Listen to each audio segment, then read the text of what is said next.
Okay, so welcome everyone. This is my second meeting, so I'm very excited. You all have the agenda, so let me just get started. So the first item is on our agenda is welcome from Ross. All right, well, welcome back, everybody. I know we have advanced this meeting slightly against our normal rotation of meetings.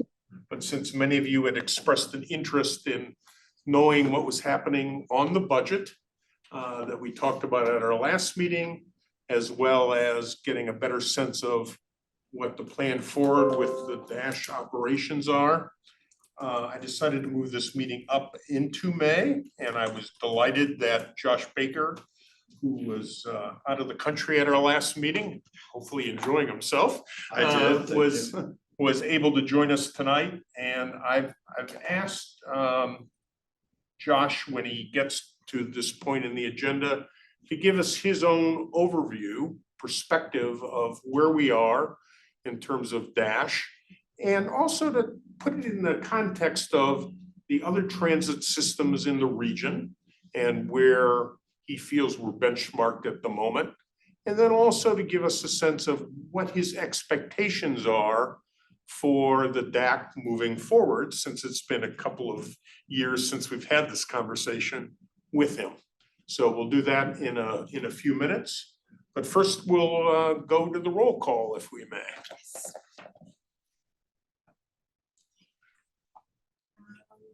Okay, so I'm just gonna have the list here. So Jim Durham. Here. Salma. Present. Abdel, oh, I think they. Yeah, Abdel is not coming tonight. Yeah, Yvette. Nafal Kulam. I have not heard from him, so I have no idea where he is. Jason Koenig. Yes, ma'am. Yep. Jim Mazlanka. Here. Yep. Matthew McManus. Bonnie O'Day. Here. Yep. Ross Simons. Here. Eric Adams. Present. Marcus Bernier. Here. Nathaniel Cartagena. Present. And Eric Van Horn. Here. Perfect. Oh, and then, yeah. Did you get Salma? Yeah. Yes, perfect. Yes. Okay, Thank good. you, everyone. Thank you. All right. Camila very nicely helped us put together some minutes from our last meeting, which she distributed this afternoon in the email. As you recall, we had both the chair of the DASH board with us at our last meeting, and he talked about your expectations in terms of planning. And then we reviewed a variety of different proposals with this for the city council in terms of service, and we took a series of actions as a result of that. So these are the minutes. Does anybody have any corrections or amendments they wish to make to these minutes? Otherwise, can I have a motion to accept the minutes? Also move. Bonnie is moved. All right, second by Jason. All in favor, say aye. Aye. Aye. Any opposed? Okay. The minutes are approved. We will now move to Josh. Thank you. Well, it's nice to see everybody. I'm glad you all are here. We were able to accommodate you, and also those folks on Zoom, welcome. So sounds like you had a couple of things you wanted me to talk about. I guess maybe the place to start is sort of related to the committee and how you all are doing and what you've got going on. So thank you all for serving. It's important to us for this committee to continue to grow and develop. And for those who weren't a part of this when we first got this going, This was something that Dash has never had before, so many of you are sort of first time. You're pioneering the way for the future of this type of work. As you know, we have the Dash Board of Directors, which is appointed by City Council, who I report to, and they're really a policy making entity. So the goal sort of with this committee was to have more of a resource-oriented committee, one that is focused on more opinion and more sort of just thinking about what we're doing well with and maybe what are some things that we might be missing. To partner with us to help ensure the continued success of the organization and really also to be a voice for the riders of our service. I've used this analogy before and I'll use it again. A good example is when we make a transit rider guide or a map, and transit people make that and they think it's great and it looks awesome and everything is there. And then the rider goes, I don't know how to use this thing. Who designed this? You know, it's not set up for someone who's trying to navigate the service. Now Camilla does not come from a transit background, so maybe she'll help us to be more effective at not doing that. But that's just one example of things that happen in organizations when you have a bunch of professionals who it's what they do day in and day out. They tend to be focused on what they know and may not realize the positive, neutral, or negative impact that those decisions might have on the riders. So above all else, in my opinion, you represent our riders and you're their voice. I hope that you will use your voice to help us to be better and tell us what we're doing well. As far as how the committee grows and changes and whatnot, you know, Ross, I thank you for taking on chairing this. I know it has not been an easy adventure for you, but I think you've done an excellent job bringing the group together, and I hope that you all will continue to find ways that you feel like you're being effective or ineffective, and what can we enhance more and what can we do differently. Camilla, of course, joined the organization, what now, 2 months ago? Almost 3 months. Almost 3 months ago. Some context about Camilla, she is our first director of marketing and public engagement. So although we had Whitney before, Whitney was not a department head. And so we've really enhanced this role and asked Camilla to really take on a more active role in our public outreach and our communication strategies, our social media, our marketing, our outreach, those kinds of things. And I think she and the team have already done a great job stepping that up. But certainly if you're on Twitter or any of the social medias, I've noticed an increase in our activity there, and I think that's already a good sign. Camilla is your staff resource, and she and I sat down and talked to try to give her a little guidance, and Ross talked, and I think we've kind of figured out how it needs to work. But as you all morph it as a group and figure out the best way to be effective, please have those conversations with Camilla. You know, the role of us as staff is to support what you're doing and also to help bring meaningful conversation to the table and agenda items that are helpful and productive uses of your time.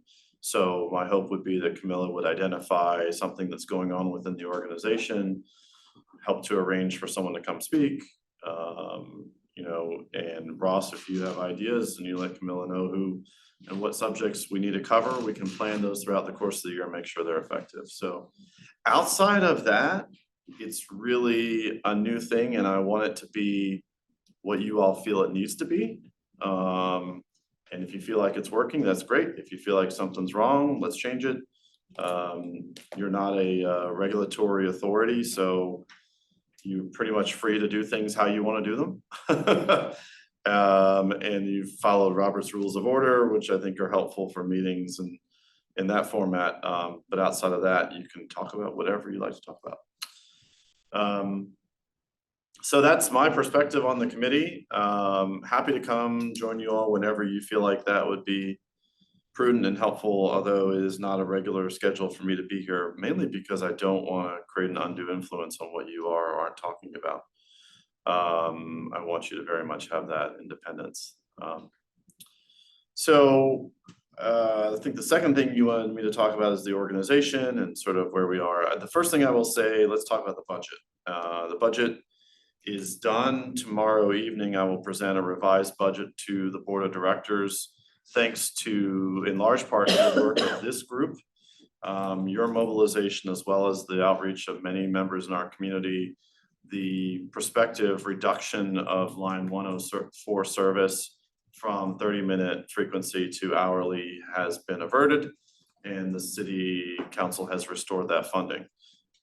So credit to all of you for helping step up with that, along with the board and others who reached out. Reducing service in any way is a step backwards, and that's not where we know our community wants us to be. I have often heard and know that our community and our elected officials very much support DASH and want to see this service continue to grow and be useful and effective, and going to hourly service is not useful. Frankly, anything less frequent than 15-minute service is not useful, in my opinion, but we can't grow money on trees, so there's only so much we can do there. Outside of the restoration of that, the budget is largely unchanged. There are some revisions based on line item expenditures coming in at different projections and reallocating those. One of my priorities has been to try to restore some of the staff incentive related funding that's in the budget. One might call it discretionary, things like training, events, staff recognition, activities, those kinds of small ancillary things that actually go a long way in supporting the morale of the workforce are things that are often the first cut. And what happens when you reduce those kinds of efforts is that you see a reduction in engagement and workforce morale, which translates to the experience the user has. So we've been able to reprioritize a little bit of money to get some of those events back, and to re-engage with the workforce following this current fiscal year. The other budget items are we're getting ready to close out the current fiscal year. So fiscal year 24 closes June 30th. Beginning of the year, we started out in a deficit position. We are now showing a small surplus projection year end. And that is in large part due to the work of the team at DASH, managing controllable expenses, foregoing a lot of discretionary activities, which, as I mentioned, was a priority to restore. And the stabilization of fuel prices has been a big part of that. We have suffered immensely from fuel costs and inflationary costs, particularly around maintenance, parts, supplies, those types of things are, we're seeing massive increases.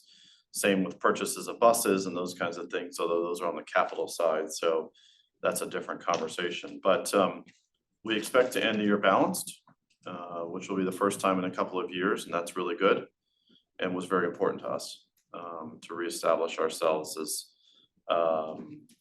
well managed fiscally within the view of the city. There's a lot to be done on the budget side, though.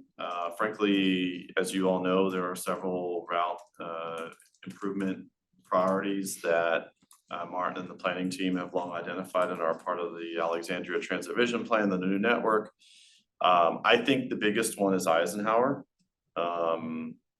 We've really got to do something about that corridor. It is a corridor ripe for continued development, as it has already seen.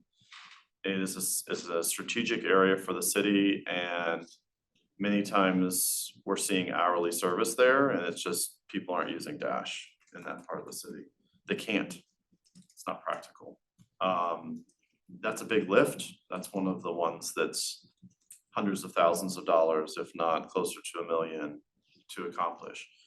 But I'm optimistic that the next city council following the elections will continue to be focused on improving this. Admittedly, in the budget process, it seems like schools has consumed a large part of the discussion as far as an external entity, and we are in many ways an external entity as well. And we know the pressures that council has dealt with there. So I'm hopeful that those will ease in the coming years and they'll be able to redirect additional funding to Dash as well. So that's pretty much the story on the budget side. Can I ask if people have questions? Yeah, Go please. ahead. A question for you. What's been your experience so far in maintaining the electric vehicles? Have they been more expensive, less expensive, or about the same? What's it like as conventional buses? So the electric buses are more expensive to fix when they break. Okay. Because many of the components on those buses, while many of them are similar or share the same components as the conventional diesel buses, the larger, more expensive pieces are unique and more costly. We do not have an understanding yet of the lifetime cost of ownership of the electric buses, primarily because we don't have insight into the electric costs that are associated with the operation. So our fleet management system can tell us on a diesel bus, it takes data of how much fuel the bus has used, how much that fuel costs. It takes data of all the repairs, all the parts costs, the number of labor hours that have gone in that vehicle, and it gives us a lifetime cost of ownership. The system is not able to see energy usage yet. We do have a pilot program of an energy management system that allows us both insight into the current state of the charge of the vehicle to be more effective in utilization, but also in reporting of consumption of kilowatt hours and eventually what the cost of those kilowatt hours was. So we will hopefully know more in the next year or two of what that looks like. The electric buses are great when they're running and they're more reliable when they're running, but when they're down, they're down. And oftentimes they go down for defects that take several weeks to fix, primarily because of parts availability or knowledge of the technicians to work on them. We're seeing gradual improvement, but it's a new technology and that's the challenge. So hopefully we'll know more. Jim Durham, you have a question? Yes, Josh, thanks for the update on the budget and sharing your view of the Dash Advisory Committee. My questions are around the West End Transitway operator decision-making. Do you have a timeline for when a decision will be made about how that transitway will be operated? Will it be something similar to the Metroway, or as envisioned in Duke Street? I believe Duke Street will just be a facility for existing routes, and I don't have a clear picture of what the vision is and what you think Dash's role might be in the West End Transitway. Yeah, thank you. So you're right about Duke Street, largely infrastructure that we'll utilize using existing services. To your point, much of the West End Transitway is line 35, current, present day, with some slight modifications. It's ultimately the city's decision in regards to who the operator is of that service. But I will be candid in saying that I would be surprised if it wasn't us. The only challenge that comes with that is whether there are differing opinions from our neighboring localities as to who's providing regional service versus what's considered local service. Since much of line 35 is already doing that, there may not be much of an issue. You may be aware of a regional discussion. There was some news recently about the DMV Moves effort that the Council of Governments and WMATA board came together to talk about. that is, in my view, very much an effort to figure out how to address something that no one's been able to figure out in the lifetime of the system, which is how to fund WMATA. So hats off if someone solves that, 50-year-old problem, but from an operator perspective, I think the view of the region and the view of the city is that interjurisdictional services are the role of Metro and Metro Bus. And I would venture as far as to say that the West End Transitway, while providing some interjurisdictional service, is not by design a interjurisdictional service. And so it would not, to me, meet the criteria that defines and requires that Metrobus operate it. On top of that, Metrobus is more expensive and generally less popular of a service to our riders. So I would hope that that would work out well. I would say that, Metrobus is excellent at the interjurisdictional role that it plays.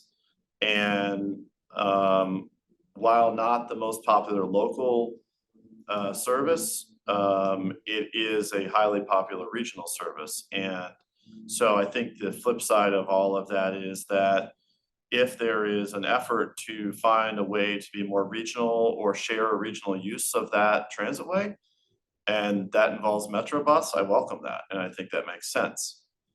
So it really comes down to, at the end of the day, what's the core intent here, and what does the city want to do? Since it also affects the city's pockets in deciding how much of that is or isn't being paid into Metro. Thank you. Any other budget questions? Otherwise, I'm gonna have Josh move to sorry. You I bet. guess I understand that Dash would like to show up as a responsible partner that manages fiscally very well. But I guess, is there an actual ramifications of not being able to meet the savings targets? Or are you, in other words, incentivized if you do turn a surplus that drops to the bottom line? So historically, what has happened is at the end of the year, if we go over budget, the city seeks to reconcile that through identifying other savings that existed elsewhere and redirect those funds to us. A surplus, a growing surplus for us year end allows us to relax some of those restrictions and potentially catch up on items that have been deferred. So small capital projects, things that didn't have a direct impact on service, but are long-term issues that we're gonna have to deal with, we would try to tackle those so that we didn't end up with a huge surplus. But in the past, when we have gone over, there has been a supplemental appropriation that's happened at the end of the year to correct that. To the credit of the city, they figured it out. I don't know how, and I acknowledge that it's not an easy thing for them to do.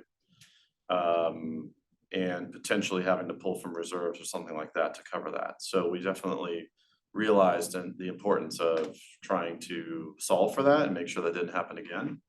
But I think the city recognizes when it's something we can't control, like fuel. And that was almost $1 million worth of our overages last year were fuel.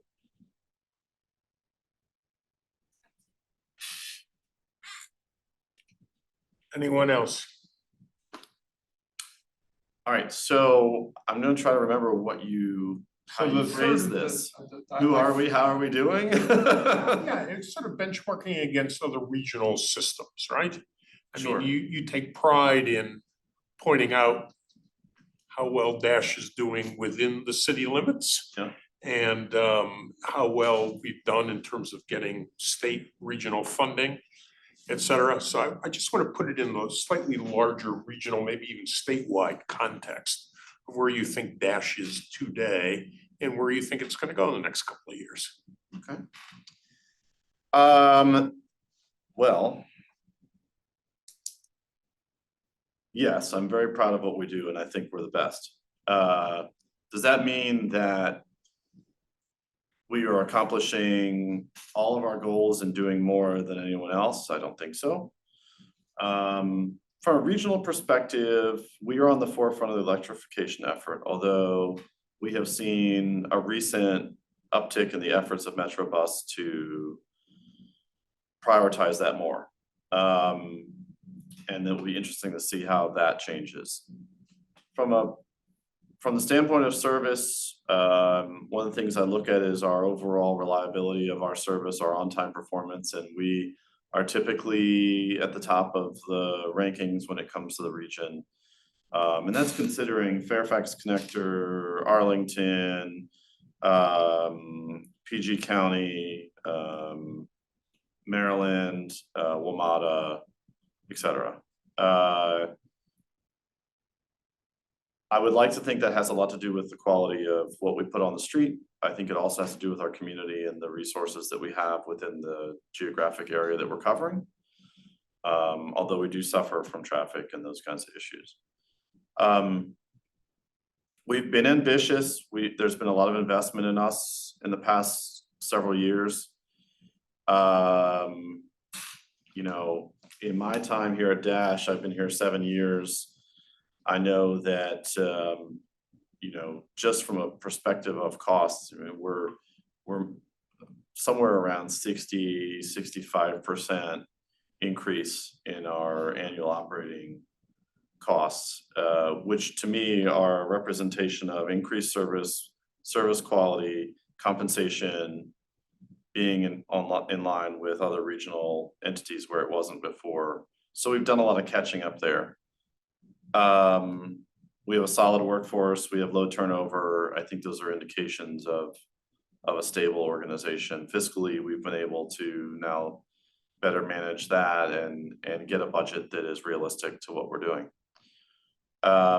We are overly burdensome, I believe, on the city in the sense of we're almost entirely reliant on the city for our funding.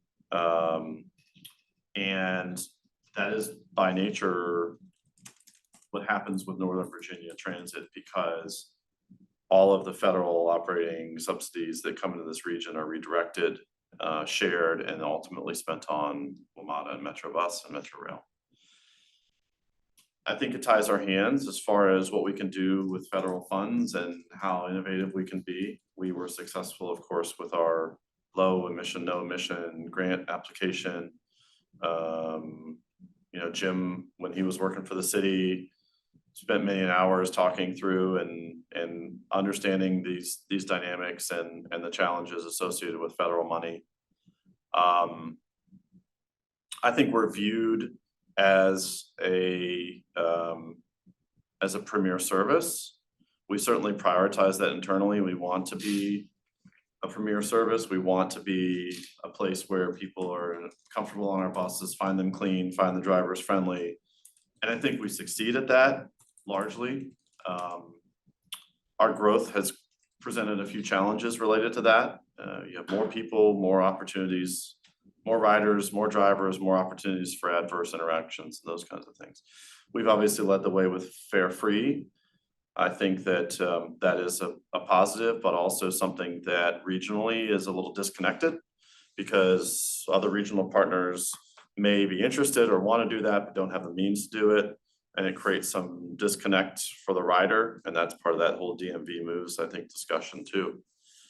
Statewide, Dash continues to be also viewed in a positive light. We are a medium to medium large size entity within the state, comparative to areas like Roanoke and Harrisonburg, Virginia, slightly smaller than Richmond and much smaller than Hampton Roads, smaller than Fairfax, but larger than Arlington, for example.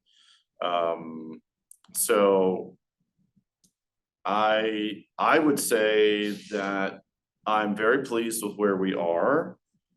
I think we have incredible community support, which is unique to Alexandria. And in some ways it does hamper us because the community is so involved. But with that being the case, the community largely supports Dash services.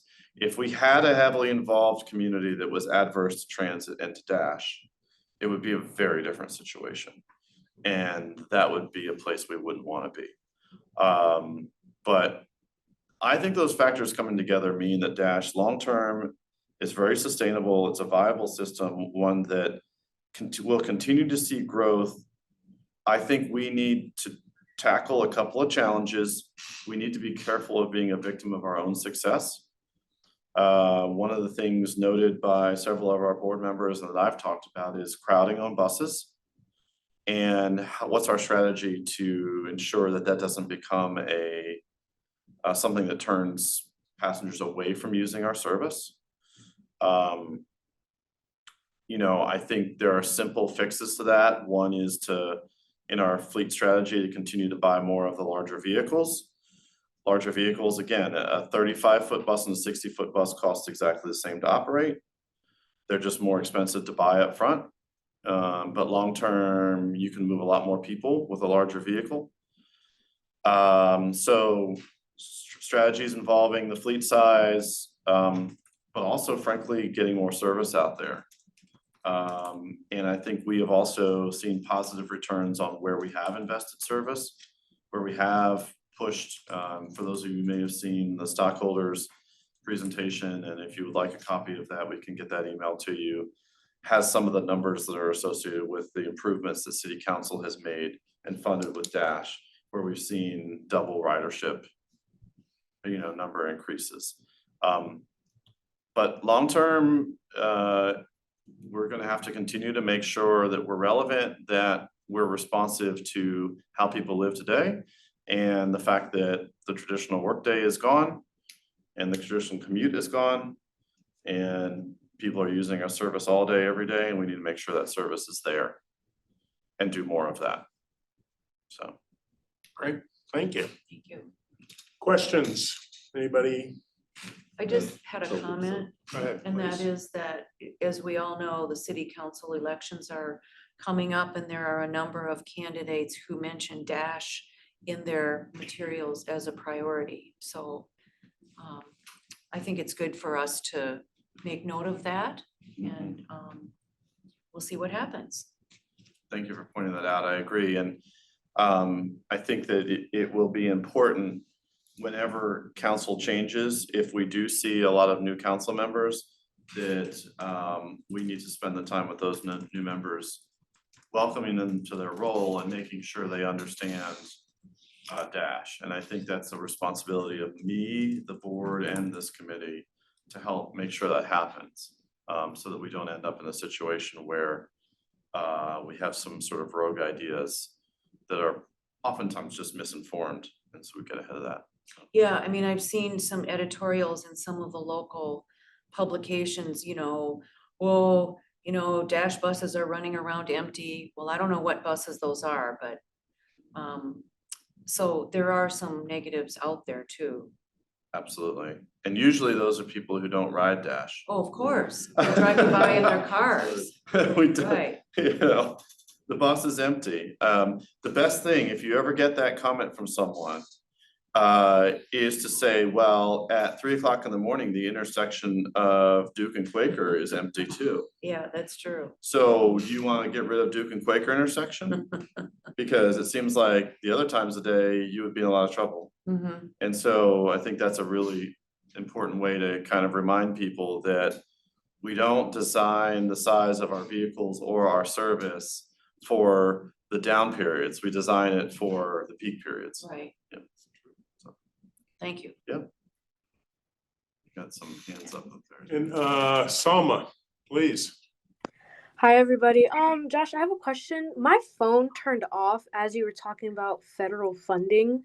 Like it turned back on and then I just heard federal funding. What was that about? I just want a quick summary, if you don't mind. Sure. So Dash does not receive any federal operating formula funds. That means funds that are calculated based off of ridership, miles, and a couple other factors that Jim might be able to tell you about. because that's what he did. Nor do we receive formula capital funds, so we don't receive any money from the federal government for ongoing regular capital replacements. With that said, we did apply for and receive a discretionary grant, which is the low emission, no emission program. And we received a large award for electric buses. I can't remember the number of buses, but it covers our next set of replacements to be fully electric, along with charging infrastructure for the facility and the expansion of the facility. So we will continue to look for discretionary programs that we may have options for. But again, the thing we got to remember around federal funding and for council members, especially new council members, is a discretionary grant doesn't come every year. And very rarely does FTA award a discretionary grant year after year to the same entity. They might award different discretionary grants to you, but the likelihood of us getting low no again for a number of years is it's slim that we would get it anytime soon. Hopefully that answers your question. Yeah, that did. I kind of got excited when you said federal funding because right before I was watching, I got onto the Zoom. I was watching about how the DMV, especially DC, they fixed the WMATA problem from DC all the way to Dulles Airport. So I heard federal funding. I was like, ooh. Yeah, and that's a lot of that is formula funding, right? So a lot of like the construction of Metro, like Metro Rail out to Dulles, a big chunk of that is federal funding. Nathaniel, go ahead. Yeah, thank you.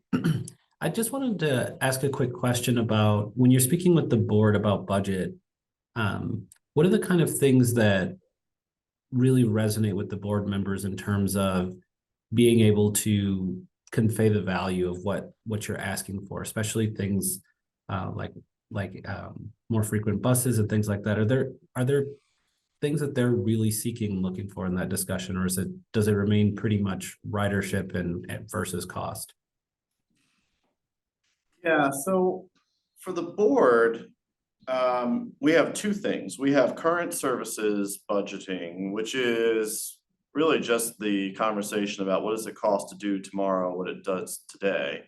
And oftentimes year over year that changes, largely because of increases in operating costs attributable to compensation and then inflationary aspects, whether it's parts, supplies, changes in insurance, those kinds of things. So we do current services. There's almost never any discussion around current services. Current services is not really where we accomplish anything new or exciting. It's just strictly checking the box to be able to continue doing what we do today. The board and I agree that continuous reductions to current services, which is the city has asked for year over year, are unsustainable and unrealistic. Year over year, the city has asked for 1%, 2%, 3% scenarios where we reduce current services through what are called efficiency savings. And while there are sometimes efficiency savings we can identify, and we have put those forward, they're far and few between. 3/4 of our budget is direct operating costs. It's the salaries of the people to operate the vehicles and the things that go into the vehicles to operate it. Less than 1/4 of our budget is considered administrative. So that's the back-end support functions. That includes all of the administrative staff, plus the technology and the various other factors that go into supporting the service. So when you try to look for efficiencies, they're talking about that 1/4 of the budget, and it's probably even less than that. And so you're taking the smallest part of your budget and you're saying, find efficiency and reduce that even more. And so that's why the line 104 service ended up on the table. We can't cut what the city asked us to cut. The city manager said, I want this number. So we said, here's the number, but the only way to do that is to reduce line 104 service. And so that cut was not one that we wanted to make, but it was the only thing we could do to meet that goal. On the other side, the board is very interested and engaged, as this group has been, in supplementals. Supplementals are where we're bringing new service to the community, where we're expanding service, where we're continuing the implementation of the Alexandria Transit Vision Plan, which we have not yet met the 2022 goals. So we still have, I believe, 3 or 4 2022 goals. And I know Jim keeps good tab on this. He could probably tell me if I'm missing one, but they're very clear. They're put forth every year. We know what they are and we know what they cost. And the only way to fund those is through the supplemental process, which is what council does. So our growth and success is going to hinge around the supplementals, and that's where the board tends to focus the discussion, along with any discussion around reductions that we're asked to provide. Does that answer your question? Is that helpful? It really does. I wonder, if I'm not too indulgent here to ask, maybe what they might measure to see the benefit of those investments, but, certainly happy to defer that till later. Yeah, I think that would be a good conversation for this group to engage in future meetings, would be to get a better understanding of what the return on investments are for the enhancements that have been already funded. This group has gotten behind some of those before. And I think anytime that we can put data points in your hands, if we can give you little takeaways, right, to have on you at all times when you have a conversation with someone, I think those are the best thing to accomplish progress in these conversations with council members or the general public. And so I would love to do more of that for you. So I think the implication, if I'm correct, Nathaniel, in your question too, is what are the metrics which your board, which the dashboard uses to judge success or not success in various activities? I think the core of it is ridership certainly. And I think secondary to that, we can look at relative cost per rider. That can be a little deceitful though, right? The reality is it costs money to move people. It costs a lot more than a fare ever paid for, right? There was a comment made by someone on Twitter the other day, one of the transportation reporters, about how Uber and Lyft availability is bad and the costs are so high. My response is that's because it costs a lot of money to move people. And for many years, Uber and Lyft fares were subsidized by private investors, and that's why it was so cheap to use them. But the reality is when you're paying $20, $30 to take an Uber trip, it may cost that much to transport you on a low ridership route, but the more people that are on that single bus, that number continues to come down. And so by definition, public transportation is a more effective investment and a cheaper option when it comes to the volume of people that it moves. But we can provide some more of that information, for you. Thank you. Yeah, that's great. Thank you so much. Josh, you've been very generous with your time this evening. We appreciate your being here. Glad to join you. I'm always happy to. We thank you very much. And if you have other things to do, we will get on with our meeting. Well, enjoy your The next meeting agenda. and keep up the great work. And again, as you identify ways that you can be more effective as a committee, please make them be known, and how we can help with that. I'm really happy to have Camilla here, and I know as she continues to become acquainted with Dash and all of the various things that are on her plate, she can also continue to be an excellent resource for you within the organization to accomplish the goals that you identify as a committee that you want to accomplish. Thank you again. Okay. Appreciate your support. Thanks much. And Camilla, when you're done, you just shut that down, just like your regular computer. Thank you. It's not as hard to shut down as it was. All right. Okay, so I do have some service updates that I want to share with the group. Josh mentioned some of them, but we can definitely go over them again. So April 10th, we had our board meeting and the fiscal year, the directors approved the transit strategic plan for fiscal year 25 and fiscal year 2034. So that was approved April 10th.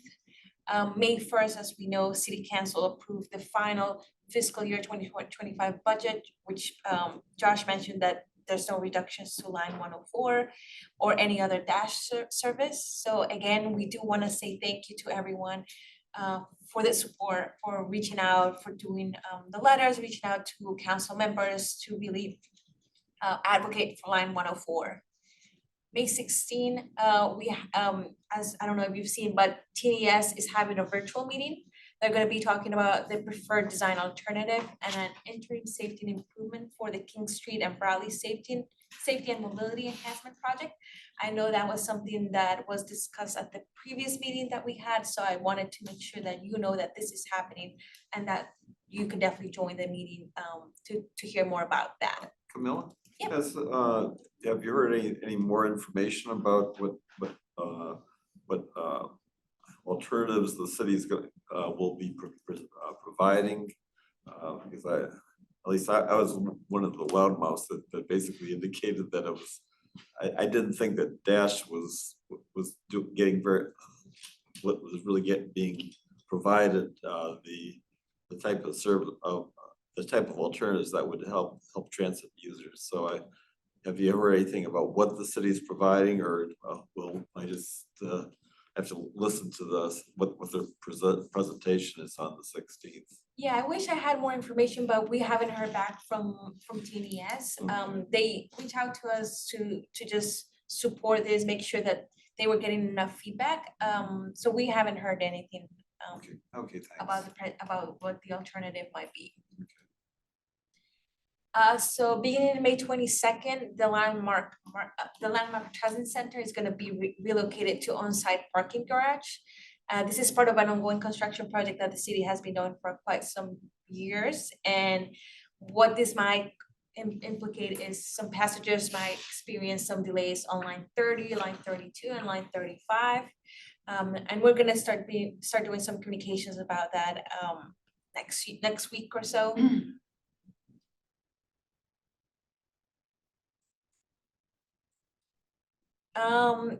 The other update that I do have is Metro is going to begin its public outreach for the better bus network system for fiscal year 26. So that's going to be happening in the coming months, and they're proposing to change some new routes and some route numbers. So we'll see how that is going to affect Dash, but from what we have seen so far, it might not affect that much, but it's definitely going to provide more information of what the new routes and the new route numbers are going to be. So Dash has also secured state grants for additional onboard passenger displays and the Through Vision, which is the blind spot cameras. And this is going to be piloted starting 2025. We also are having a pilot for automatic wheelchair securement system, and we're planning on starting that later this year. So more information will come once we start those pilots. But definitely we're finding ways of how to improve the experience for people using Dash. So we are on pace to carry over 5 million passengers for this fiscal year 2024, which is going to be a new agency record. Last year, we celebrated our 4.5 million passengers. So it seems like we are in record to break that record from last year. So we'll definitely find an opportunity to be able to celebrate with our riders and making sure that this is shared with everyone as well. Any questions about the service updates? Questions, comments? Otherwise, I've asked Camilla if she would start to inform us of her new marketing communication plans, Yes. which is the next topic of our discussion. Oh, wait a minute, whose hand is up there? It's a sum. Go ahead, Eric. Eric, go ahead.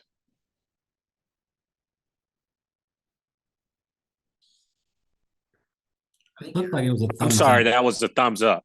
Oh, okay, got it.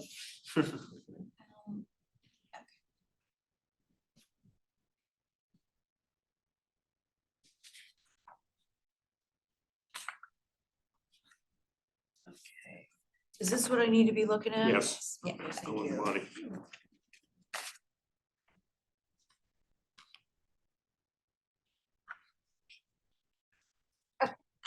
So as you know, this is my third month at Dash, and it has been a really good experience. I've learned a lot. I've been able to see some areas where we can definitely improve our marketing and communications initiatives. And that's what I want to talk to you, maybe more about my vision with the department, where I see that we can definitely grow as a department and as a organization in relation to marketing and communications. So there's two core elements that are gonna be what drive our communications, our marketing, and those two core elements are branding and storytelling.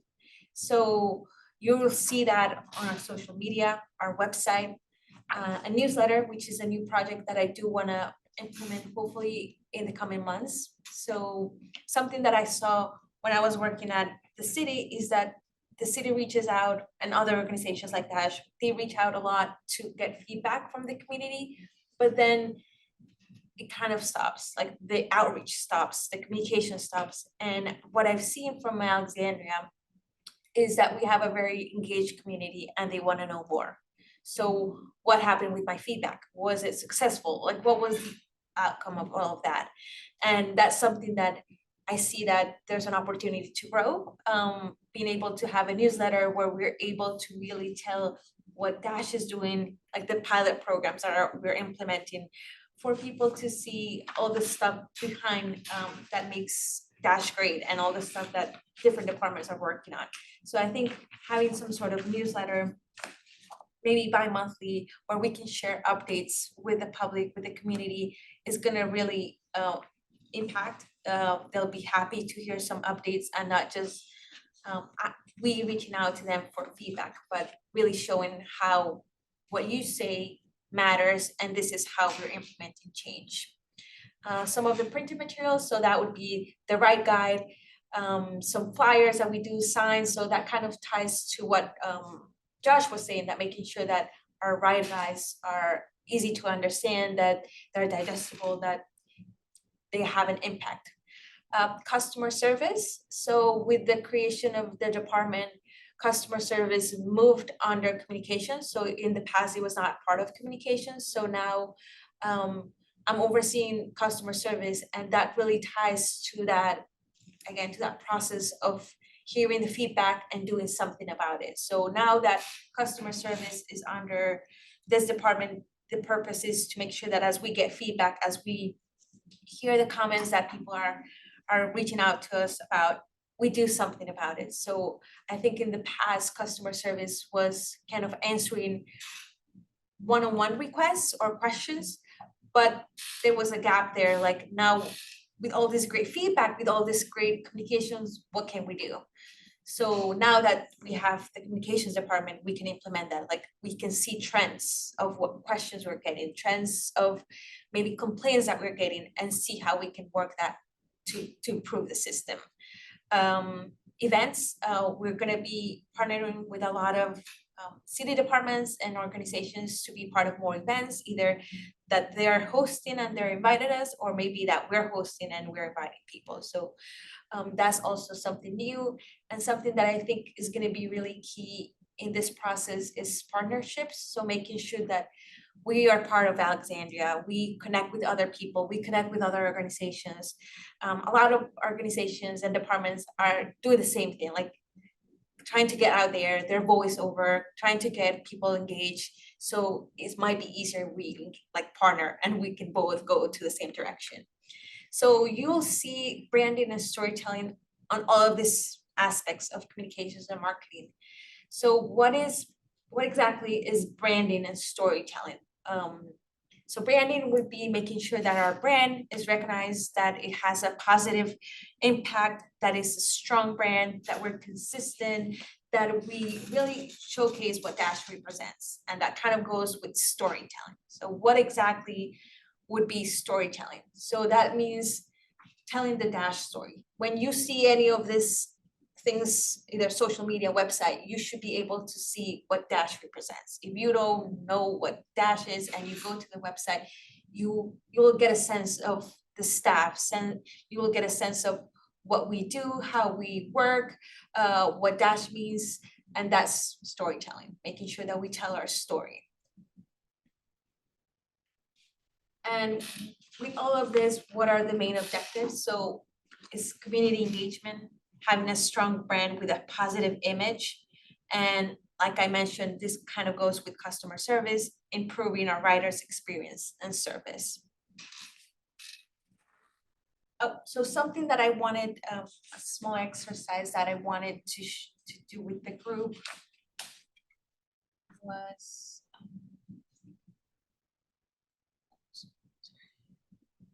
okay. So I wanted just for us to take a quick look at the website and our social media, and maybe try to think about as you're a new writer. Maybe this is your first time writing Dash, or you're just kind of investigating what Dash is, and kind of think what perception you get if you get the writer experience, if you get the Dash story from our website and from our social media. So this is the website. And this is just the main page, but I think this will help with the exercise. And then let me get. Okay. And this is our social media, our Instagram. Any comments? What is your perception based on what you've seen? Like, what do you think about Dash? Yeah. One of the things that like if I put my hat on, and I'm say brand new to this area, and I'm trying to figure out, I live here, that's my address. Now, if I want to use Dash, well, what do I do? Well, what's the process? Well, where are the Dash services? And then what's my process for getting or using the Dash service? Those are, and just looking at that thing, I don't. It's not helpful, you're not getting that information. Yeah. I think I agree with that. I just had a brand new neighbor move from Capitol Hill to Alexandria, a couple. They work in DC. So the question was, the first question they asked was, how much do we pay for the bus, right? So you do answer that, that's good. So they answered that one quickly. But then the second thing was, they wanted to understand, how do we know where to catch the bus in our neighborhood? You know, how frequent is the service, particularly in commuting times, because they happen to be commuters in this case. And then the third question they asked was, well, you know, what's weekend service like? If we want to go into Old Town, we want to go to Potomac Yard, you know, things like that. What's the ability to do that? So it's almost having to tell the entire network story to somebody who's brand new. Right. And that's, I think, a challenge, the way it stands at the moment. I agree with you had your hand. No, you're fine. Protocol. You actually raised your hand. I went through this actual exercise relatively recently, since I moved here last July. Okay. And me and my partner did a lot of due diligence when we were deciding what Nova city, community, neighborhood, whatever to move to. And what stuck with Dash versus, you know, Arlington Transportation or Fairfax Connector or DC itself, is that Dash, the website presents itself. I mean, you know, little blog posts, little articles, it's very much an upward trajectory system. It's like, well, you can see that they're putting a lot of thought, they being, you know, the city, they being Dash, they're putting a lot of thought into this system right now. They just went free. There's so many people riding it, and I felt also through the Dash website. And I also follow the Instagram, so I've been seeing the uptick in posts. I think they're nice, especially like the reels and all that. But through the anyways, back to the point on the website, I think that it is very obvious for the people who do those types of, you know, due diligence exercises, the where of the system, so like where the routes are. It gets a little more confusing when you talk about frequency, not frequency as in like average frequency, but how it fluctuates, you know, outside of peak hours, weekends, Sundays, stuff like that.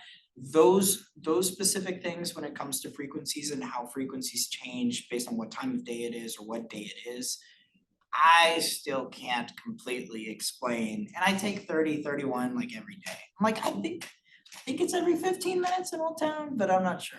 I'm pretty sure it is, right? So that specifically communication of frequency through the website, I think is or not through the website, but more through the experience of riding is a lot more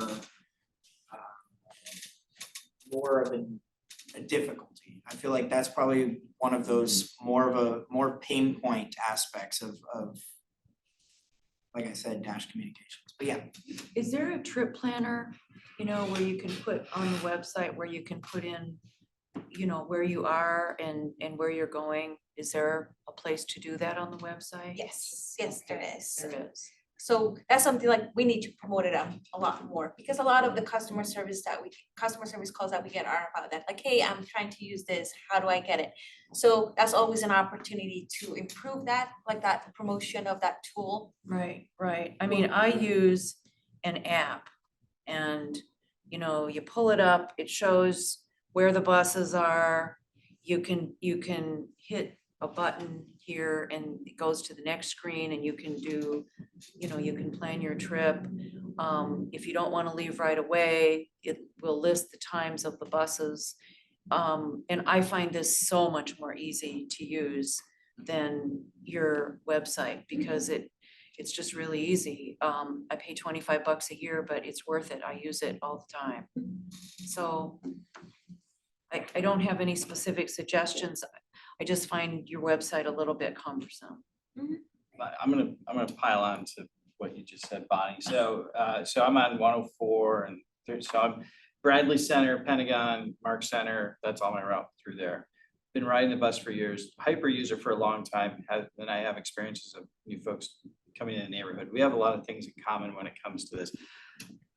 I only go to the website to maybe check up on what this group's doing. I'm not gonna go to the website to figure out where I need to go, because it's just too late at that point. I'm an app person. I'm gonna pull up my transit app, which I love because I can use it anywhere in the US. Yeah. I guess here's the thing that kind of sticks with me is, you know, Dash, I don't wanna, it should be customer driven. Like, I don't think we should be pushing, you know, to pull people into the website. Well, no, if they don't, they're probably not gonna go to the website. They're gonna go to their app. They're gonna go to their phone. Not everybody. I know, you know, some people, you know, maybe not even have ability to have that app, but in general, a lot of people are gonna QR code something, they're gonna go to it, and then they're gonna try and figure it out from there. So I go to that. So I really feel that Dash, it's great to advertise the proprietary things that we own and try and pull the traffic in, but people aren't just using that, and they're not going to.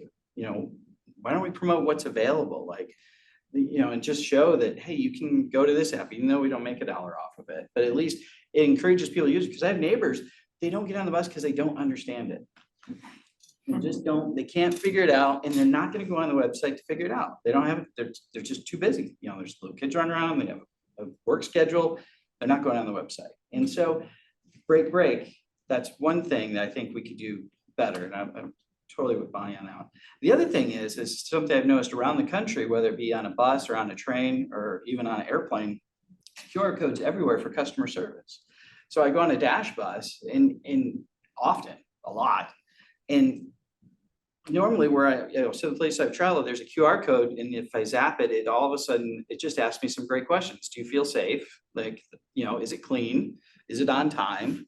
Just those things that when it comes to riding, those are the most important things to me.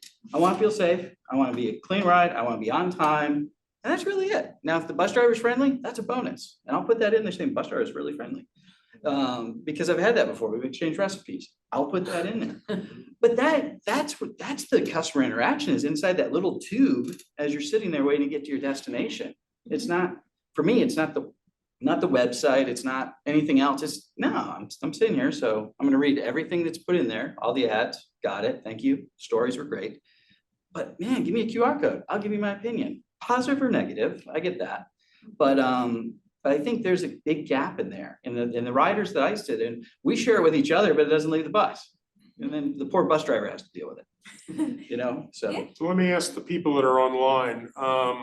Nathaniel, you have your hand up, so go ahead, please. Yeah, I was just going to comment. I think more of the same, but I think one of the things that I use quite frequently, especially in Alexandria, is just Google Maps, and I think almost every Android user would have it, and I'm sure a significant number of iOS users would have it as well on their phones. You know, I use that to get, you know, I personally use it much less in my daily commutes. You know, I switch to work from home, but I use the bus, you know, every week, probably a few times. And, you know, especially when you're using it for non-standard everyday kind of things, something like that is really helpful for you to know, compare like how long would it take you to walk versus how long would it take you to take a bus. I mean, I think I cycled to the last meeting. It also gives you a quick way to compare how long it would take you to bike. And the other thing that it does really well that I think has been lightly touched on, but I want to say explicitly, is it shows the strength of the greater network as designed, meaning like, can I get on WMATA or some other system or ART buses as a part of the system? And your previous slide mentioned partnerships, and I wonder how easy it is in your seat to be able to mention partners, or if that's a lot of red tape or not. But it is a strength of how the system is designed that I think could be, you know, amplified, because it's a lot of really thoughtful, conscientious work that went into that. So just to be able to, you know, boost that piece of it. Yeah, no, I agree with all the comments about the app, and just because it's not our app doesn't mean we can't promote it. I definitely see just being able to share that experience with the customer is what we're looking for. But you used to have an app and it was discontinued. Yes. Yeah, so any thought of bringing that back? I haven't talked to the team yet about that, why the app was discontinued, but definitely that's something that I can reach out to.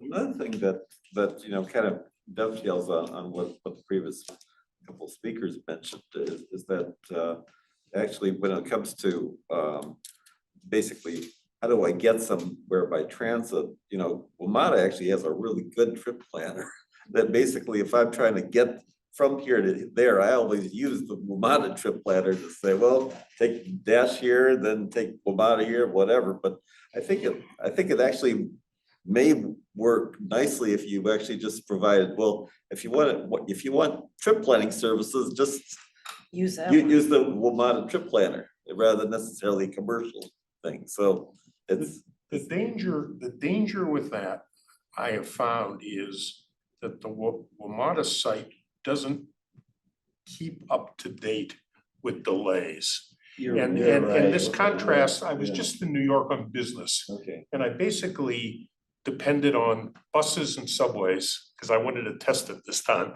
just to see what it was. And I downloaded the MTA app. And the one thing about the MTA app I just absolutely loved was it will tell you not only the expected arrival time, but it automatically updates you on any delay with a special kind of like red kind of flag thing that shows up there.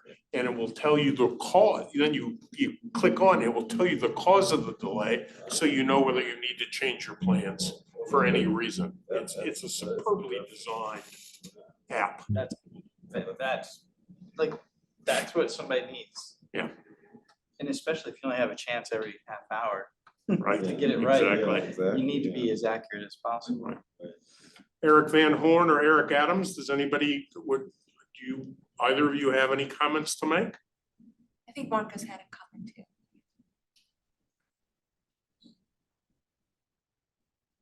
Nathaniel, you got one more comment you want to make? I was just gonna say that Google Maps does do that. I have found for most folks who have not used public transit, I do highly like recommending Google Maps because it's something they have and they can get into right away. And it does, not always perfectly, but it does try to, for systems that provide those delays, provide that right in the app for your trip. So I was just gonna add that. Thank you. Marcus, I think Yeah, so I mean, I was just gonna echo what Jason said. I think maybe my perspective is a little skewed because I grew into the workforce after the battle was already fought and lost by individual transit agencies to provide their own interfaces for trip planning or navigating. But the thing about the transit app like you use, or City Planner or Google Maps or even Apple Maps' transit interface, is that they pull from the public transit API that Dash and basically any public transit system of size feeds into. And those things include those delays. And they also, in the case of Dash, not every transit system, but in the case of Dash for sure, and WMATA, they include real-time tracking. I mean, you can see the bus on the map. So like I said, I was just echoing with Jason, is that it's really a matter of just making people aware that these things don't have to be so obscure, because the private industry has already created so many amazing things like the transit app or Apple Maps transit interface or City Mapper, et cetera, and these things are free, and these things make it a lot easier to just hop on, especially in the case of Dash, where it's fare free, so there is literally nothing else to understand except you get on the bus. All you need is a map to tell you where the buses go and when the buses will be there. And so, if you're able to drill that message into potential new customers' heads, it's really just that simple. I mean, when I have family and friends and they come and visit the DC Metro from the state of Oklahoma all the way over there, where they got to drive everywhere, that's how I describe it. I'm like, we just get on. I mean, we'll just get on and we'll get off. Forget about it. It's just that simple here. But of course, it's the reactions that I met with them, and of course, I don't think that Oklahomans are the public opinion of Oklahomans are as reflective of Northern Virginians, but still is that, well, I wish someone would have explained it that way to me. And it's a lot simpler than it seems, if that makes sense. Well, thanks for all the feedback. I do agree with a lot of the comments. And like I said, there's a lot of room for improvement. Before I started working at Dash, when I checked their Instagram and their webpage, I kind of felt the same way, like there's a lot of opportunity to add a lot more. And what I don't see here on their social media is, like, I definitely see that it's a transit agency, but that's kind of all I see. I feel like a little bit not so close to the account if you just are looking at it. Like, you don't see any staff members, you don't really, like I was saying, like, you don't see that story, that this is like in storytelling. Like, I don't see what Dash represents, all the great things that Josh was mentioning. I don't see them on our webpage or reflected on our social media. So that's where I want to be able to move the department to make sure that we're telling the story, we're being able to show our staff, our writers. If you don't really go into much detail, it's hard for you to know if this is Alexandria. Like, you don't really see Dash as part of Alexandria. Maybe when you go here that you start seeing Old Town, or maybe when you see the trolley, that's when you see, oh, this is an Alexandria system. But there's a lot of opportunity for us to grow, and the team has already started to work on improving some of those things on social media, doing things a little bit different. So I just wanted to show you something that we're moving towards. So maybe you'll see that kind of aspect that I'm saying about branding and storytelling. I would also just kind of quickly add, I feel like a lot of features are spoken about, but not really the benefits to the rider themselves. And I think that would resonate more with individuals. Otherwise, like it can become as if you're talking to like, the Dash staff or whomever is just talking to themselves. And obviously that's not what anyone wants to accomplish. So that's all. Yeah, Great point. thank you. So this is just a reel that we did over the weekend. If the audio is gonna work. Well, okay, sorry, the audio might not work because the way I'm set up. But anyway, we show someone, if you're gonna be celebrating Cinco de Mayo, you can use line 35 and get to this local restaurant. So this, I feel like this automatically changes the persona of the company a little bit or the account. Now you actually see a person living the same experience that you do when you get on line 35. We are partnering with a local restaurant, so their community restaurant, women-based. So we're kind of helping them promote this restaurant. So immediately this becomes like a real person, someone in Alexandria that does whatever everyone does, take Dash to go to a restaurant or do something. I go to somewhere to celebrate this day. I go to a local restaurant, so it automatically changes a little bit that perception of just maybe the photo of the bus. It creates a brand, it creates a story. But the interesting thing, let's just take that as an example. I think it's a great idea. My question is, why wasn't that in Spanish? Yeah, that's definitely something that we need to work on. And if you're gonna start celebrating as you have here, and I can see this, various ethnic celebrations, we should probably try to be reaching out in languages which those groups speak and I think appreciate. so. One of the challenges aspects with communications or marketing are the holidays or the celebrations. That's always challenging Right. to make sure that you're inclusive. So I would love to be able to provide different languages, but the reality is that the people that are following our accounts, they're probably all speaking English. I don't think Do someone. we know that?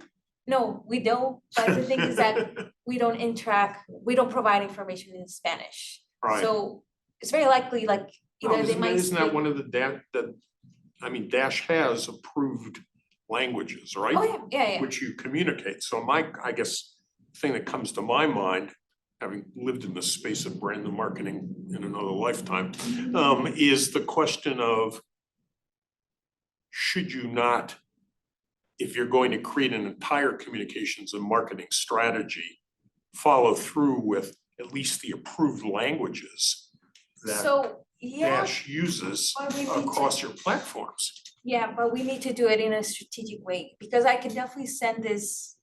Let's not use Spanish because I speak Right. Spanish, but let's use Amharic. I don't speak Amharic. I can send this to be translated to a company because we don't have anyone in the Right. team that speaks Amharic.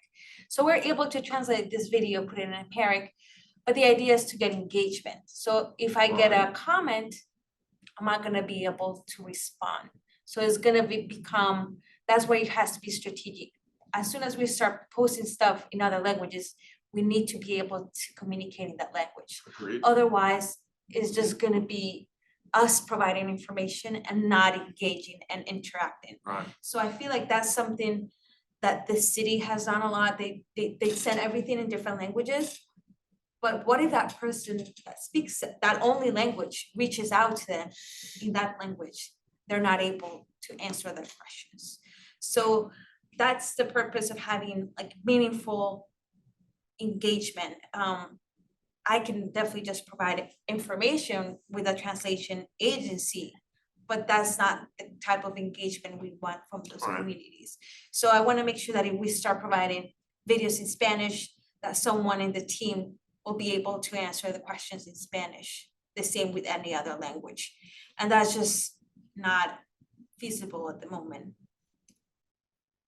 But of course, I know that we provide information in different languages, but again, The only question I guess that I would, and I don't mean to have this as overkill here.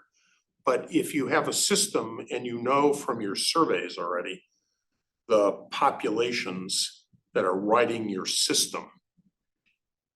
In terms of engagement, that engagement should be targeted to the significant populations that ride your system.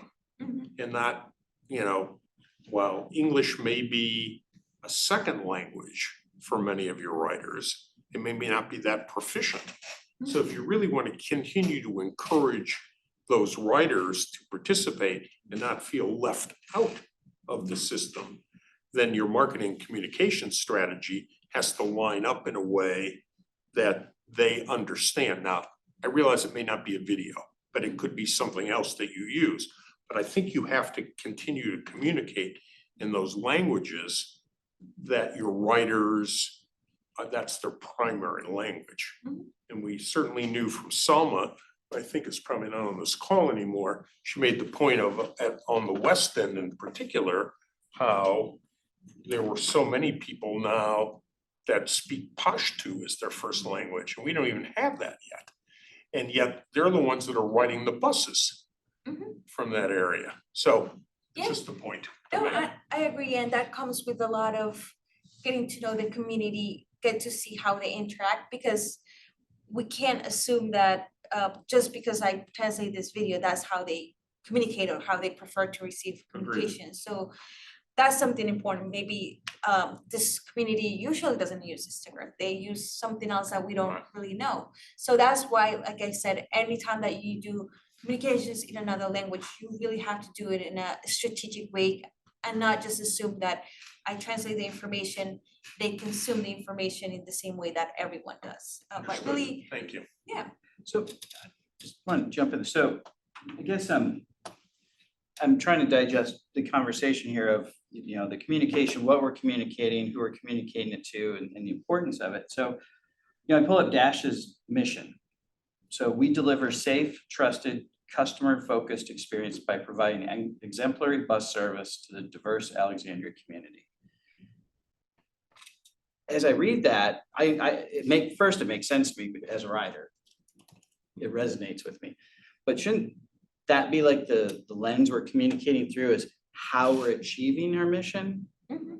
Yeah, that's what. And because I could see this website and some other organizations in the city could do the same thing. And now the City of Alexandria has 7 agencies promoting, all these various cultural things, which is great, but this is our mission. Like, I guess as a rider, I selfishly just want to know about our mission. How well are we doing with that? Because that's why I don't go to the Dash website for everything that's on there. Nothing against it. I go for what the mission is because I want to get somewhere. And I guess that's where, do we have that feedback mechanism? And I'm kind of setting you up on this one because I know the answer. We don't. On the bus, we do not have this. This is the most fundamental thing that we do is provide transportation. And we don't have that mechanism of feedback. So we're pushing a message. Well, I think let's go in receive mode and see what the customer tells us. And see how it bounces up against our mission. Are we meeting our mission? Yeah, I mean, you're the professional, that's your space, but I'm a professional rider. That's what I want to convey, And I'm old school. I think I'm the original person on this board. I think Ross, I got you by what, 6 months? Yep. So I'm old. Yes, you are. You are. I'm older than you on I'll this one. concede that. But that's of all the time I've been coming to all these meetings for all these years, the thing that I've starting to become more frustrated with is just the lack of listening to. It's not setting up a stand at a certain spot at a certain time and having 20 people tell us how their experience was. No, it's having this constant feedback from the riders. They will tell you if you give them an opportunity, but it has to be easy for them to give the opportunity. And so I go to the vision statement and the mission statement and say, hey, this is what I expect out of Dash when I read those 2 statements. And then I'd like to give my opinion in accordance with how well are you doing with those statements. So I'll leave it at that. No, I agree with that, and that's what I'm saying, that's the idea to move communications to another point, where we are reflecting what all of the stuff that we do. That's why showing, sending a newsletter to be able to show all the updates, not just reaching out to the customers, to the riders when we have a strategic plan and we just need the feedback, or when we need them to advocate for something that is happening with city council, but having that communication always, not just those moments that we need them. So that's kind of what that communications is, and how, like I said, branding and storytelling is gonna move us to that. So I wanna make sure that once we start working like that, that our webpage, our social media, everything that we do in communications kind of have this characteristics of being friendly, being helpful, being engaging, interesting, and what you would just, everyone has mentioned, two-way communication. So not just me providing information, but getting that feedback, being relatable. So like I said, that kind of video just is not this organization that is distant, but it's something that you can relate to. Like, I go to this place, I use line 35. So that's kind of where I would like to see more of the materials that we create have that reflection of this characteristics that I have here. And then some of the campaigns that we're currently working on, we have the Free to Ride campaign, which is in partnership with Go Alex. So Go Alex received a grant from DRPT, and we're doing a campaign with them to just really promote the free ridership that from the feedback that we receive, a lot of people still don't know that Dash is free. So that's something that we really need to emphasize, like, yes, it's free. So we're doing videos on social media, we're doing animated videos, we're doing radio ads in English and Spanish, we're doing a mailer, and we're gonna be doing a bus wrap as well. So that's part of the campaign that we're doing. What's a And bus wrap? is when you have an image that wraps the entire bus. Oh, Yeah. okay. Yep. So I did send an email, I think it was last month, and some people were able to participate in one of the videos that we did for the Free to Ride campaign. So this was an opportunity to be part of this campaign, and we're gonna keep doing some more videos. So I'll definitely reach out for more opportunity to engage with this campaign as well. But next time you see something like this, you'll know that this is for the Free to Ride campaign. And then as part of this engagement process as well, we do have upcoming events that everyone is welcome to participate and join if you are able. So May 11th, the Office of Climate Change is organizing an Eco City Festival from 10 a.m. to 1 p.m. Dash will be there. We'll have an electric bus to highlight our sustainability efforts. May 17, Go Alex is organizing Bike to Work Day from 7 a.m. to 10:30 a.m. at Market Square. And we'll be there, we'll have a bus. We're gonna be showing people how to use the bike racks. That's something that also sometimes might be challenging for a lot of people. Like they don't know how to use the bike racks, and sometimes they prefer not to use or take the bus and just ride a bike. So being able, like you said, connect, like, hey, you can use Capital Bike Share, or you can use your own bike and then get into a Dash bus to be able to have a better rider experience. And then June 1st, DCHS is having an Alexandria Pride Fair from 3 p.m. to 6 p.m. So we're gonna be there. This is the first time that we're gonna have a Pride bus for the entire month of June. So we'll have our Pride bus at that event as well and connect with the community. But yeah, this is kind of my vision and some of the things that the communications team has been working on. Thank you so much. Thanks. Very good. That's a very excellent presentation. Thank you. Could you just inform the committee how big your team is? Yes. This, we keep talking about team, you know, Yeah. to make sure they're not thinking you have 50 people working for you. So the communications team, I have 2 people. I have a designer, a graphic designer that does a lot of our posters on our buses, the bus wrap. We're gonna have some decals as well. So she's the designer. And then I have a communication specialist. She manages our website, social media, the e-blast that we send out, helping out also with the events that we have, making sure that we have a lot of giveaways and just organizing all the events. Then I have 3 people in the customer service team, but currently I only have 1, so we have 2 openings. So currently, we just have 1 person in the customer service team. Thank you. Are they the people you call? You Yes. call on the phone and ask for information? Mhm, yes. Okay. Okay, we're gonna move to open forum, and Marcos, I know, had an item for open forum Right. because he emailed me, so I want to make sure that I recognize him first. Okay, awesome. Yeah, so I think Jason, you, again, piggybacking off of you, you kind of alluded to this earlier, although in a different flavor than what I was emailing back and forth with Ross with. I went down to Hampton Roads, Norfolk, Newport News, and the other 100 cities that are down there for business a month or so ago. And something I noticed about Hampton Roads transit system with their bus shelters, bus stops, whatever, is that every one of their bus stops, they have a QR code. The QR code for their bus stops is really specifically, it leads to like an online fillable form from your smartphone or from your laptop or whatever. I think that the way that they use that QR code in the fillable form is more for trash pickup or for cleanliness of the bus shelter, the bus stop, whatever, the quality, everything's going right. But it struck me as something that was super interesting that I wasn't sure if Dash had done in the past, but I know that they don't do it now. And I thought that was, a super interesting opportunity for Dash to undertake, is to have those QR codes at bus stops. Of course, with me, Jason, I haven't ever had anything like, I've never been struck on the bus with an experience that I wanted to share with Dash, which is why I thought about it at the bus stop level. Because for me, there's a lot of things that drive positive outcomes for riders, and they either reside, they either occur during the wait for the bus or on the bus, right? And all of the negative experiences, and to be frank, I haven't had many, but all of the negative experiences that I've occurred in the whole ridership experience has been waiting for the bus. That doesn't necessarily mean waiting really long, it just means they happen while waiting, whether the bus stop be dirty, or the bus is late, or there's trash everywhere, or the trash can's full, there's no bench, there's no shelter, it's pouring rain, whatever, right? So I had this,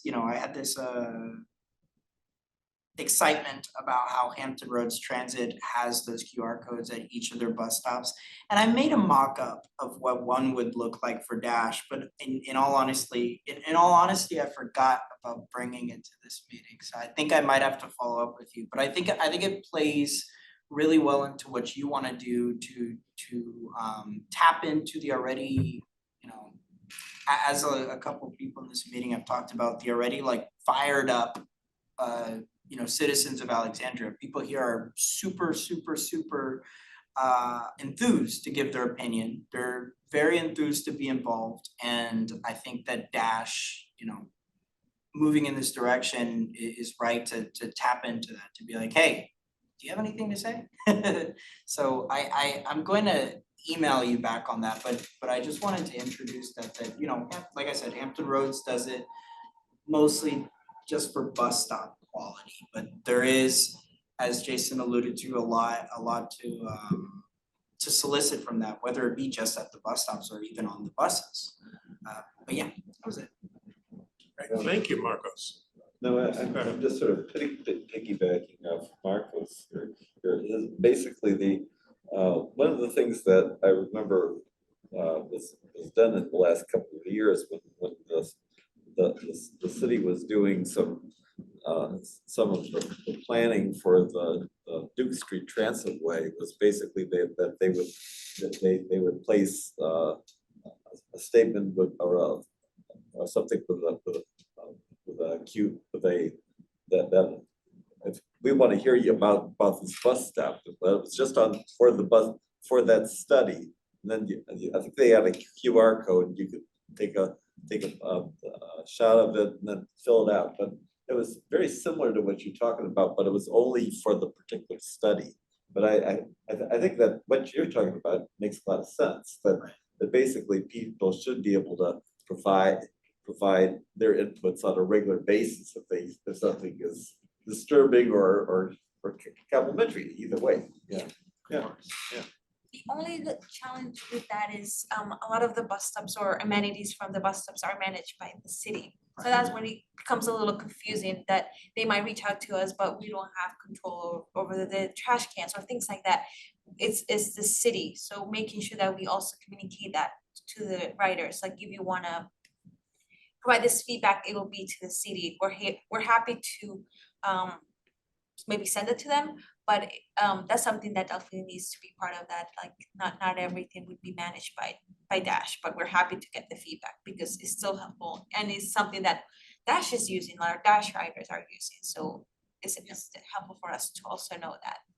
Right, no, and that was something that me and Ross also touched on, and I think that when Martin was here last time, we talked about how the city is responsible for the upkeep of the bus stops.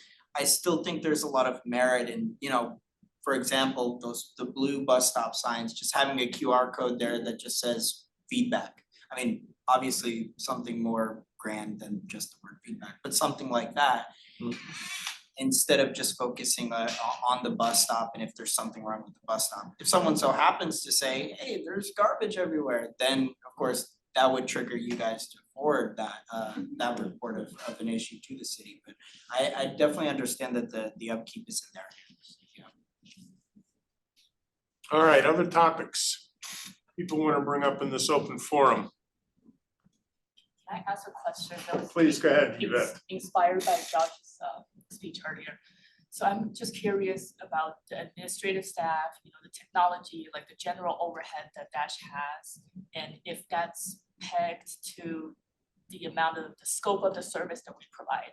So for example, is it pegged to the ridership that we have or the platform hours that we have, or like future expected growth?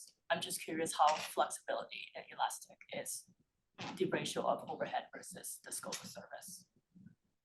I might need to get to you for that. I might need to get with the team to get more information, but definitely helpful. Yeah, I can definitely follow up with that. And just another follow-up that Yvette raised, and you responded to, Camilla, but I think the rest of the group might be interested to hear you just mention it briefly, which was the stroller policy. Yeah. Yes. So maybe you just want to spend like a minute explaining what the next steps are here. Yeah, so it's kind of that same pilot. We've noticed from the comments that we receive from people, the stroller policy is not completely clear, and we want to make sure people really understand that. So part of the communications campaign that we're doing is doing some sort of video, doing more communications, doing an infographic to make sure that we really let people know what the stroller policy is, that you're able to have it open if the priority seating is available. If not, it needs to be closed, and it should always be secure as well. So that's something that we're going to be sharing with the public and also internally with the training department, making sure that we share that information with our drivers and our operators, that they're able to enforce that as well, like telling them how to enforce it, what the policy is, and what they should be looking when there's a stroller in bus. Yeah. Thank you. Any other, Eric, go ahead, please. Eric Adams. Sorry about that. Yeah, I'd just like to say that the QR code that is at the bus stops for the Dash bus tracker is pretty much the most reliable source for tracking where the buses are. I don't, use the text anymore, and some of the solar powered departure schedulers kind of lose buses. So I wanted to say that, that tracker is really helpful. And I wanted to know if everybody else is using it. I have used it. Bonnie says she uses it. Anyone else? So kudos to that. Yeah. I know that. And I just think there's more of those codes at each one of the bus stops. you know, because I've seen some bus stops still have, you know, the text messaging. Right, thank Customer you. service team uses that tracker too. When they get the calls, they usually go to that to get the most accurate info. Nathaniel? Yeah, I have one more comment. When I first came to DC, I think one of the things that got me originally using the WMATA system quite a lot was part of the B2B efforts that WMATA had made to encourage businesses to pay for fares. And I know in the Dash system, obviously it's a free transit system, but I think there is still a B2B angle here. I mean, a lot of the marketing we've talked about has been, you know, Dash as the business going after consumers as riders, but I wonder if there's an additional play to think of businesses as a place to bring in more ridership. And I have a couple of thoughts of examples where that might work really well, which are significant institutions that are actually part of the city in other places. So, you know, my number one example is kind of the city schools. And I know already they're doing some buses, but, you know, like my wife was an employee there at one of the city schools, and she used the Dash to get there every day. And, you know, I think more of her colleagues might have done that if maybe that was a point of emphasis. And I don't know if that already is or not, but I saw the idea of marketing some of the businesses as a, you know, but again, that's still kind of B2C marketing. I wonder if there's a B2B play somehow that you might explore or consider. So it was just an idea, but I thought your presentation was really wonderful, and I appreciate all the detail there. Thank you. So yeah, like for example, for the event that we're having on May 11th, we're providing shuttle services, which is paid by the department doing that. So yeah, that's always an opportunity to partner to be able to provide more service, but I think that's kind of like on specific events or things like that, not regularly that we do that, that some organization reaches out to us to be able to get a Dash service, like a shuttle bus. Yeah, I just wonder if you couldn't be reaching out to businesses to say, hey, you know, the Dash is a resource for this community, and we would really love for you to mention it. Now, I don't know what if the businesses would be entering any kind of employment risk, but you know, I think WMATA has done that pretty effectively to get businesses to encourage public transit because it reduces congestion for parking, their liability for parking. It reduces, I think some of the organizations feel like it reduces their carbon footprints. So I think a lot of businesses are interested in hearing this angle. And with Dash, it's especially compelling because they don't even have to spend any money. They can free up space in their parking garage, they can reduce their carbon footprint, and they don't even have to spend anything. So I think I don't know, I would just think about that and consider it as a part of your strategy as you move forward. Yeah, I think this is really helpful, and definitely when we do that, more outreach for partnerships, that's something that we can look into doing, but yeah, I agree. Any other comments or concerns people want to bring up in the open forum? I'm sorry that Salma signed off early because I wanted to thank her because this would be her last meeting as the student representative of this committee. So we should probably send her a little certificate or something of appreciation for her service on this committee. And Jason has volunteered, as he did the last time, to go prospecting for our new student representative that would join us next fall for the term. So appreciate, Jason, your volunteering to do that. Since we accelerated this meeting to May, I am going to suggest, unless there is objection, that our next meeting, we simply wait until right after Labor Day sometime. We'll find a date a reasonable date in early September for this committee. But obviously, if there are issues that people hear about, we can continue to communicate either synchronously or asynchronously in that manner about issues through various forms of communication. So other than that, I will tender a motion to adjourn the meeting. I'll make that motion. Jim, A second. second by Bonnie, all in favor? Aye. Aye. Thank you so much, and Camilla, thank you very much for excellent organization of this meeting. Appreciate you, that very everyone. much.